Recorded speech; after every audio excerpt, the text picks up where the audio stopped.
soy Blanca y estudié en Salamanca, hice informática y luego me fui para Viena, para Austria, donde estoy ya 5 años. Y nada, trabajo allí como Java Developer. Nada, os vamos a contar un poquito lo que hacemos. Y yo estudié en esta casa, acabé la carrera el año pasado y según acabé pues me contactó Blanca y para allá que me fui, para Viena, y allí estoy desde entonces de Java Developer también. Bueno, ¿qué hacemos? Las dos trabajamos en Willhaben AT, que no creo que os diga mucha historia. Es un portal de los más grandes de Austria a nivel de visitantes. Tiene esta pinta que veis aquí en la pantalla y es una plataforma para vender y comprar todo tipo de objetos, coches, inmobiliarias y buscar trabajo. En comparación en España pues sería Infojobs o Segunda Mano, una cosita parecida. Nosotras en concreto trabajamos en el departamento que se llama SAFE, que significa Semi-Automatic Administration de Fraud and Emails, y lo que hacemos es eso, toda la moderación de la plataforma, pues intentar que sea lo más automáticamente posible para tardar menos horas en que todos los anuncios se publiquen y que no tengan nada sospechoso. En concreto usamos dos aplicaciones para hacer estas tareas y en ellas hemos utilizado distintas soluciones para acceder a las bases de datos o distintas bases de datos. Y de eso es de lo que venimos a hablar hoy. Por un lado, en una de las aplicaciones hemos utilizado OpenJPA para acceder a un Postgres, a un SQL, y por otro lado hemos utilizado Mongo en la otra aplicación, que de eso nos hablará después Blanca. En concreto, OpenJPA es una implementación del estándar JPA, Java Persistence API, que lo que hace es abstraerte de la parte SQL, entonces no tienes que ser ningún experto en base de datos para ser capaz de crear tu capa de persistencia. En concreto, estos son los principales integrantes de esta capa. Entonces tenemos la persistence, que son unas clases para ser capaz de configurarlo correctamente y de configurar tu Entity Manager Factory. El Entity Manager Factory lo que hace es crearte el Entity Manager. Este objeto lo que va a hacer es gestionar tus entidades directamente. Que las entidades al final van a ser nuestros objetos. Es decir, en lugar de tener que, si estamos trabajando con SQL, en lugar de tener que estar pensando en entidades y en relaciones, vamos a trabajar directamente con nuestras clases, que en este contexto pues se llaman entidades. Y luego crearemos nuestras queries y el Entity Manager las ejecutará directamente y tú no sabes ahí muy bien cómo pasa, es un poco de magia, y te puede crear transacciones, pero todo lo gestiona solo. Entonces, lo único que tenemos que hacer nosotros es, si tenemos una clase, en este caso pues, la clase usuario, le ponemos algunas anotaciones y somos capaces de gestionar todo el esquema de la base de datos, y hay cosas que incluso si queremos pues las pueden hacer por defecto. Entonces, en este caso, tenemos, por ejemplo, tienes que seleccionar, tienes que anotar tu clase con la anotación entity para decirle que va a ser una entidad. Luego le puedes dar el nombre de la tabla en concreto que quieres, señalas el ID, como podéis ver, ahí la anotación ID, que va a ser un valor generado, entonces no le vamos a dar nosotros valor, lo va a hacer automáticamente la base de datos. Las columnas, le puedes cambiar el nombre a las columnas si quieres, en este caso puedes fijar el tipo, si no quieres el tipo por defecto que te va a poner, y también puedes señalar las relaciones. Entonces, en este caso tenemos una composición con address y lo que le decimos es que va a ser una relación, se va a convertir en una relación many to one. Entonces, con unas cuantas anotaciones ya tenemos nuestra capa de persistencia bastante acabada. Tú tienes una entidad, le dices, guárdate, y se guarda. Entonces, todo muy mágico, ¿no? Muy abstracto. La idea inicial que teníamos esta fue la solución inicial que teníamos. Entonces tenemos nuestra capa de cliente, nuestra capa de servicio y luego nuestra capa de repo, que al final lo que hace es utilizar OpenJPA, llamar a este Entity Manager que te gestiona las entidades y que ejecute las queries que haga falta. Y las ventajas principales eran esas. Primero, que no tenías que ser un experto en base de datos para ser capaz de añadir esta capa. Segundo, que era muy rápida porque con las anotaciones en un PISPAS te lo has ejecutado, y además pues con mucho menos código.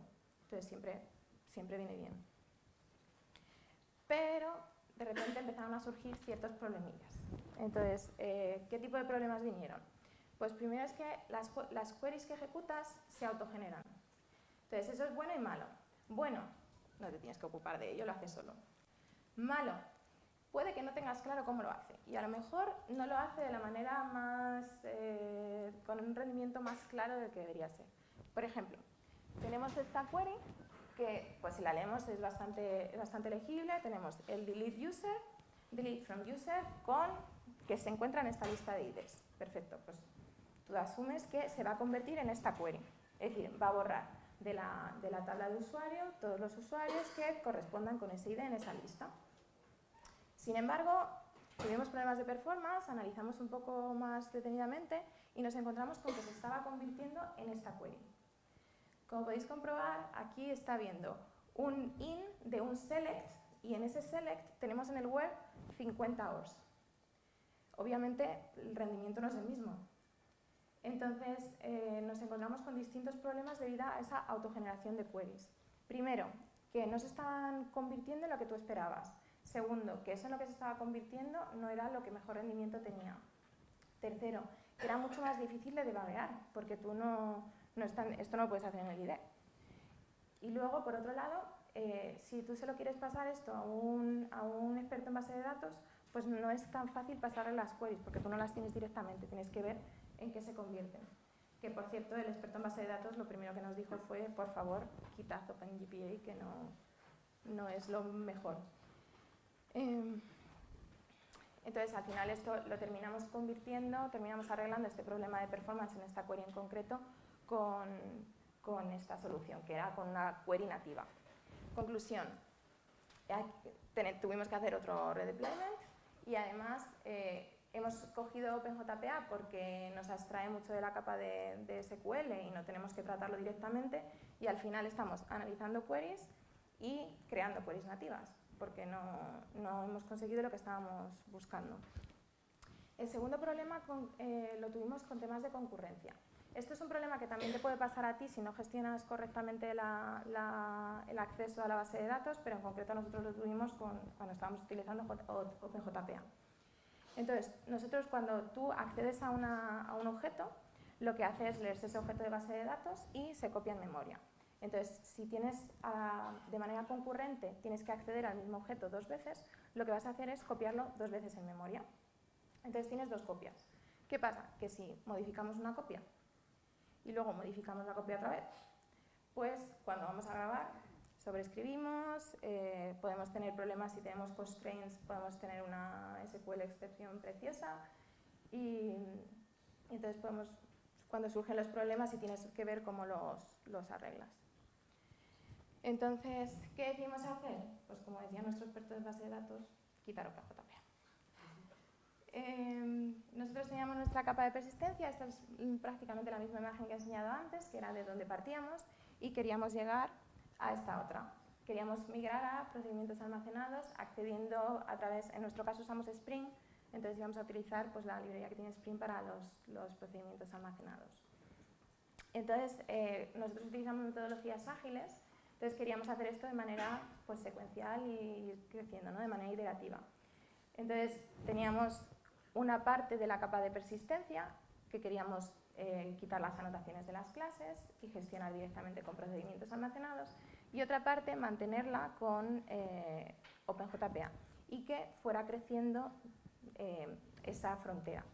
¿Qué problema tuvimos? Que parecía todo muy fácil y de repente se nos fue esa parte pequeña, se fue haciendo más grande sin ser capaces de pasar a producción, y cuando ya conseguimos resolver todos los problemas que teníamos y vamos a pasar a producción, nos encontramos con que al ejecutar los test de rendimiento eso va lento. Conclusión, cuando tú tienes estas 2 capas tienes que comunicarlas, porque este gestor de Entity Manager del que hablábamos, en algún momento le tienes que decir, tú tienes esta parte de esta relación, yo tengo esta parte de la relación, la he cambiado y tú te tienes que enterar. Entonces había ahí una comunicación y esa comunicación era muy lenta. Conclusión, estos problemas de rendimiento no se podían resolver a corto plazo, ya íbamos con problemas durante bastante tiempo, lo que se suponía que iba a ser un sprint ya duraba 3 y el ticket seguía sin cerrarse. Y entonces al final se optó por dejar de momento esta funcionalidad o esta migración aparte y todavía seguimos con OpenJPA y no sabemos muy bien si en algún momento pasaremos.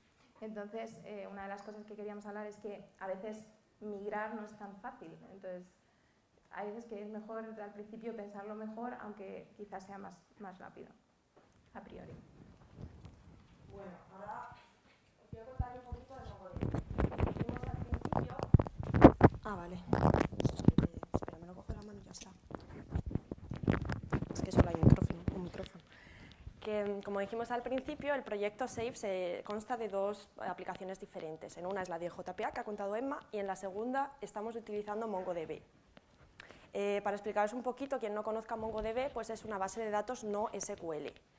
¿Eso qué quiere decir? En comparación con una base relacional de toda la vida, pues que en vez de tener colecciones con sus relaciones y tal, pues tenemos, en vez de tener tablas, perdón, tenemos colecciones de documentos JSON.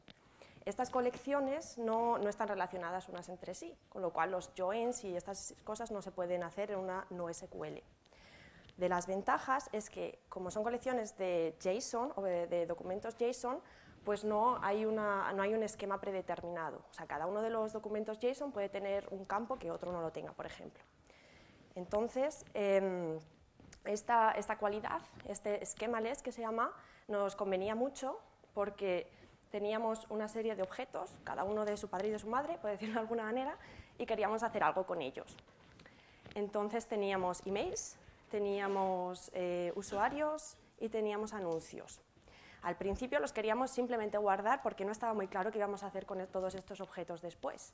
Entonces, las bases de datos no SQL se adaptaban muy bien porque queríamos guardar grandes cantidades de datos de una manera más o menos ordenada, pero en realidad sin una estructura clara porque no sabíamos los casos de uso.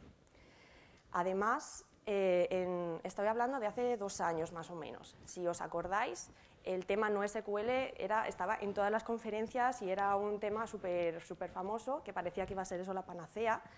Y entonces, como en nuestro departamento de desarrollo no había todavía ningún proyecto que utilizara no SQL, pues dijimos, bueno, pues puede ser un buen punto de partida, venga, vamos a utilizar una nueva tecnología y así pues también nos motivamos un poco a reciclarnos, por así decirlo. Entonces, resumiendo un poco, tenemos una serie de piezas con las que vamos a querer hacer algo grande, aunque no sepamos muy bien todavía cómo, y tenemos otro prerequisito que era el tema del schemaless, que no es lo mismo que un esquimal, un chiste un poco malo, pero y como este era uno de los prerequisitos, pues nos decantamos pues, por MongoDB. Fue un especialista a la casa y nos estuvo hablando de los maravillosos hechos que hace la MongoDB. Nos convenció porque la otra alternativa era seguir con bases de datos relacional, pero con un modelo muy complicado que no acabamos de entender bien. Incluso el experto de bases de datos de la casa se hacía un poco difícil explicárnoslo y que pudiéramos trabajar con él en condiciones. Con lo cual fuimos a por MongoDB. Aparte de todo esto, utilizamos Spring Data Mongo, que quien no lo conozca, pues con tres líneas de código tienes un repositorio con todos los métodos básicos que puedes necesitar. Un save, un find y un delete, por ejemplo. Si se necesitara algún método un poco más complicado, pues simplemente habría que extender esta interfaz, implementar un nuevo repositorio y ponerle los métodos que necesitáramos. Por ejemplo, encontrar el usuario más joven dentro de un rango, dentro de una organización IT, por ejemplo. Entonces, la implementación tampoco es nada del otro mundo, es bastante intuitiva. Como podéis ver, simplemente es una query que le dices, dame todos los usuarios, que el ID sea este y me los ordenas por fecha de nacimiento y me das el primero. Hecho, muy fácil. Pues perfecto, resumiendo un poquito, pues tenemos aquí una arquitectura súper clara con nuestro cliente, nuestro servicio, nuestro repositorio súper sencillo de implementar y la base de datos. Perfecto, ¿no? Bueno, en resumen un poco de todas las ventajas que le veíamos al principio, era súper rápido, tanto a nivel de guardar las cosas en la base de datos, como a nivel de desarrollo. O sea, simplemente en un sprint ya teníamos la base de datos corriendo, guardándose todo en la base de datos y perfecto.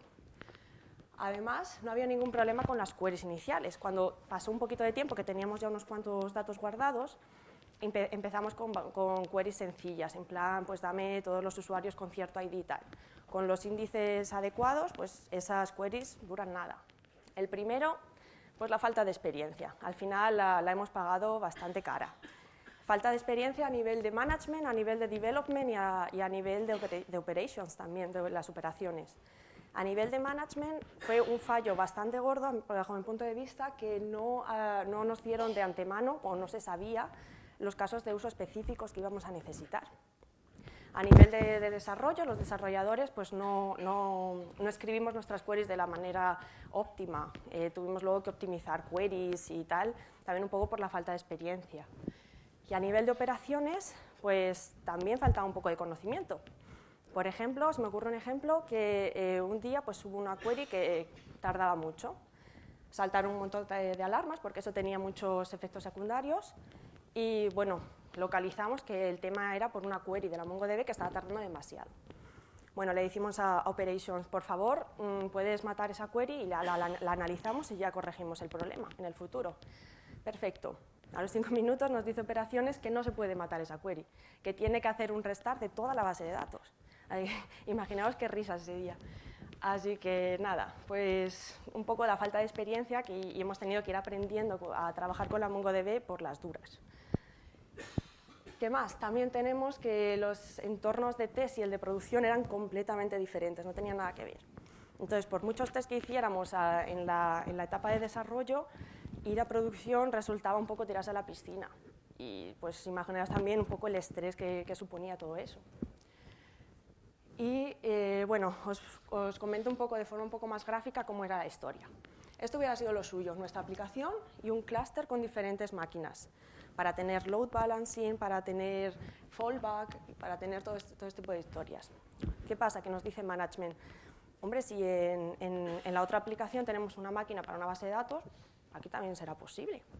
Dijimos, o sea, y desde el punto de vista de técnico dijimos, bueno, pues sí, vamos a quitar un montón de ventajas, pues vamos a poder tener problemas, pero bueno, quizás se puede sobrevivir. Entonces, venga, quitamos las máquinas y nos quedamos con un solo servidor. Entonces, ¿eso qué quiere decir? Tenemos una máquina para todas las queries de producción, para reports, para hacer borrados, para todo tenemos simplemente una máquina. Si esa máquina casca, ya me entendéis. A ver, entonces luego esto sigue así, entonces la aplicación manda a guardar cualquier objeto, por ejemplo, en la base de datos, ¿vale? La base de datos pues manda un ACK, vale, lo he guardado. ¿Qué pasa? Que el ACK se manda antes de que el objeto se guarde físicamente en el disco. Con lo cual, si hay algún tipo de error al guardar en el disco, la aplicación no se entera. Entonces, el concepto de transacciones, de rollback, etcétera, no se contempla en la MongoDB con todos los problemas que eso puede acarrear, como podéis comprender. Otro problema. Bueno, estoy hablando de hace 2 años que utilizamos la versión 2.8 algo, no me acuerdo exactamente, y esto sé que en las nuevas versiones se ha mejorado bastante, o sea, eso lo digo de antemano, pero en nuestra versión lo que pasaba es que con cada write, con cada operación de escritura, se bloqueaba toda la base de datos. O sea, había write log de toda la base de datos, con lo cual no se podía hacer ningún read y ningún write, además. ¿Qué pasa? Que si el write, si la operación de escritura, si por cualquier cosa tarda más de la cuenta, está todo bloqueado. O sea, no se puede hacer nada. Y como dije antes, las queries además no se podían matar, así que estabas colgado. Y bueno, pues esto nos llevó a un punto que decíamos, esto hay que hacer algo aquí. Conseguimos hacer algunos cambios y algunas optimizaciones para que funcionara más o menos estable. Lo hemos conseguido, pero de cara al futuro eso era una situación que no era sostenible. Con lo cual hemos ideado este esquema que tenemos nuestra aplicación, la de antes, ahí no hemos cambiado nada, que la aplicación va a escribir a una Postgres, volvemos a una base de datos relacional. En la Postgres vamos a guardar eventos, en plan, bueno, me ha llegado un anuncio, con este JSON, con lo cual el tema del schemaless lo tenemos todavía cubierto con este tipo de esquema. Tenemos un indexer que lee de la base de datos y lo indexa a una Elasticsearch. Y de la aplicación se va a poder hacer las queries de manera bastante rápida desde la Elasticsearch. Y este es un poco el esquema al que esto todavía no está terminado, estamos implementándolo, pero llevamos implementándolo 3 o 4 meses ya, con todos los costes adicionales. La MongoDB todavía no está pagada, sigue funcionando porque lo vamos haciendo progresivamente, obviamente, y pues no sé cuándo terminaremos, a lo mejor el año que viene, esperamos que el año que viene acabemos, pero imaginar todos los gastos que eso supone, lo caro que está siendo esta migración y lo cara que ha salido la decisión por MongoDB. Que bueno, que en otros casos no estoy diciendo que MongoDB sea mala, no, simplemente digo que en nuestro caso no funcionó porque no la trabajamos como debiéramos. Toma. Entonces, ¿qué conclusiones hemos sacado de esto? Por un lado, hemos sacado que hay que leer mucha documentación. Sé que parece muy obvio, es una obviedad, todos leemos documentación cuando empezamos con una nueva tecnología, pero a veces nos tiramos a la piscina antes de lo que deberíamos, porque no terminamos de leer todo correctamente. Hay que saber las limitaciones que va a tener tu producto, porque a veces tú utilizas algo porque está de moda o utilizas algo porque suena muy bien o porque el Hello World es muy fácil, pero luego es cuando surgen los problemas. Entonces, habría que leer muy bien toda esa documentación para conocer las limitaciones y hacerle caso.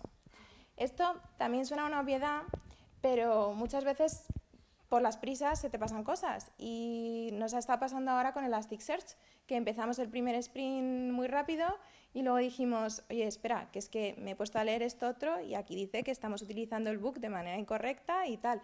Entonces, hacerle caso. Y en nuestro caso con Mongo pues tuvimos problemas, pues eso, no le dimos importancia a tener varios shards, la importancia que debería haber tenido. Y por otro lado está el hecho de que deberíamos adaptar nuestras soluciones a los problemas que tenemos. Porque muchas veces pues pasa que te alegras mucho, te emocionas mucho con una nueva tecnología y dices, bueno, he estado hoy en el Codemotion, me han hablado de no sé qué tecnología, esto lo tengo que usar. Y en la siguiente aplicación, siguiente oportunidad que tienes, dices, se usa esto porque es fantástico.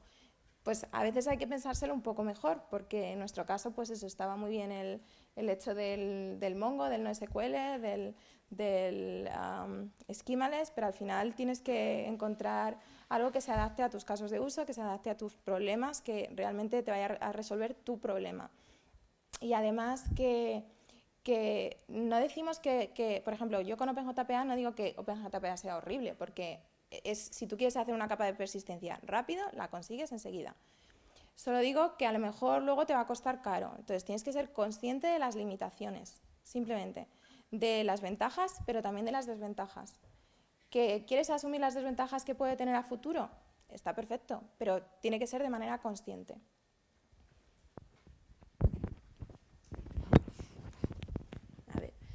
Otra de las consecuencias que hemos sacado es que hay que crear un balance entre flexibilidad y rigidez en términos de casos de uso. Hay que ser flexible en el caso de que venga un nuevo caso de uso para poderlo cubrir perfectamente, pero tampoco hay que ser demasiado flexible que quede todo en el aire, sino que tengas también cosas un poco fijadas. Por el otro lado, tampoco hay que ser demasiado rígido en decir, pues necesitamos simplemente tratar con la MongoDB, por ejemplo, pues los anuncios. No, porque mañana a lo mejor necesitas hacer algo de anuncios y usuarios, por ejemplo. Entonces hay que un poco balancear ese tipo de cosas. Y como última conclusión, hemos pensado que es muy importante sacar lo bueno de dos mundos, que pueden parecer la antítesis uno del otro, pero en realidad no lo es. NoSQL y SQL tienen cosas buenas y tienen cosas malas. Entonces, ¿por qué no intentar sacar lo mejor de cada uno? Pongo NoSQL y SQL porque estamos hablando de persistencia. Esto se puede extender a cualquier otra faceta. Y bueno, pues con esto hemos terminado. Si ¿alguna pregunta por ahí? Yo te quería preguntar, tipo que has comentado de sacar lo mejor de cada uno. Por algún ejemplo que he visto en mi empresa, se da la situación de que a lo mejor estamos trabajando con un Mongo, pero sí que hay ciertas partes que son relacionales. Entonces, en ese sentido, si habéis trabajado con ellos, tener una parte que sea relacional y otra que no sea relacional para temas de transaccionabilidad, de rollback y demás, ¿el manejo es autónomo para cada una de las dos o hay una forma de llevarlo en conjunto? En nuestro caso, el punto de verdad es SQL, es Postgres, y sí, perdón, es la base de datos Postgres, y en Elasticsearch lo usamos para hacer esos casos de uso y esas búsquedas que son muy rápidas y que realmente se adaptan mejor a una NoSQL. Pero el punto de verdad, toda la información, toda la transaccionabilidad la tenemos en Postgres, que es el que lo soporta. ¿Alguna otra duda? Si estáis usando Spring, ¿por qué elegisteis OpenJPA y no, por ejemplo, Spring Data? Parece que encaja muy bien. O Hibernate. Eso es una razón histórica, en realidad. O sea, el proyecto lleva vivo a lo mejor 4 años, si no me equivoco, y bueno, es una... ¿Perdón? 2012, sí. Pues es una causa histórica. O sea, no te puedo realmente con argumentos decir elegimos OpenJPA porque era mejor. No lo sé, era una cosa histórica.